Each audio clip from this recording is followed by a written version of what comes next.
यो भिडियो पनि हाम्रो नयाँ एडिटर साथीहरुको लागि के तपाई फुटेज टेक्स्ट वा फोटोलाई स्केल रोटेसन पोजिसन वा की फ्रेमसँग कुनै पनि काम यसरी नै गर्दै हुनुहुन्छ यसरी गर्दाखेरि अलिकति जर्क फिल हुन सक्छ र यसलाई हामीले लिनियर एनिमेसन भनेर भनिन्छ यदि हो भने त्यसरी होइन अब यसरी ट्राई गर्नुहोस् जसले तपाईले गरेको कुनै पनि एनिमेसन वा इफेक्टलाई यसले स्मूथ फिल गराउँछ र स्मूथ एनिमेसनमा मात्र होइन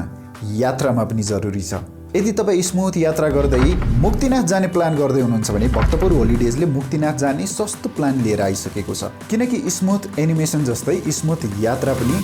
जरुरी हुन्छ ट्रान्सपोर्टेसन होटल बिहान बेलुकाको खाना सबै ट्राभलले नै सम्हाल्छ बाँकी डिटेल्सको लागि भक्तपुर होलिडेजको अफिसियल पेज भिजिट पनि गर्न सक्नुहुन्छ सँगै यो नम्बरमा पनि कल गर्न सक्नुहुन्छ यो त भयो यात्राको कुरा अब एनिमेसनलाई स्मूथ बनाऊ सुरुमा की फ्रेम एड गरिसके पछाडि राइट क्लिक गरेर यो की फ्रेमलाई इज इन गर्ने स्केलको अगाडिको यो टेडोमा क्लिक गर्ने त्यसपछाडि यहाँ के ग्राफ ह्यान्डलहरु सो हुन्छ हामी यहाँ धेरै कन्फ्युज हुन्छौं कि सुरुको की फ्रेमलाई इज इन गर्ने कि इज आउट सुरुको की फ्रेमलाई इज आउट गर्ने मतलब सुरुमा एनिमेसन बिस्तारै हुन्छ र एन्डमा पुग्दासम्म त्यो आफै फास्ट हुन्छ जस्तो कि मानिस दौडिदा पनि एक्कासी फुल स्पिड लिँदैन पहिला बिस्तारै स्टार्ट गर्छ अनि बीचमा स्पिड बढ्छ यही प्रक्रिया नै इज आउटमा पर्छ यदि इज इन गर्नु भयो भने सुरुमा फास्ट एनिमेसन हुँदै बिस्तारै स्लो हुँदै जान्छ अनि रोकिन्छ कुनै कन्डिसनमा सुरुमा लिनियर की फ्रेम नै युज गरेर पछि इज इन वा इज आउट गर्नुपर्ने पनि हुन सक्छ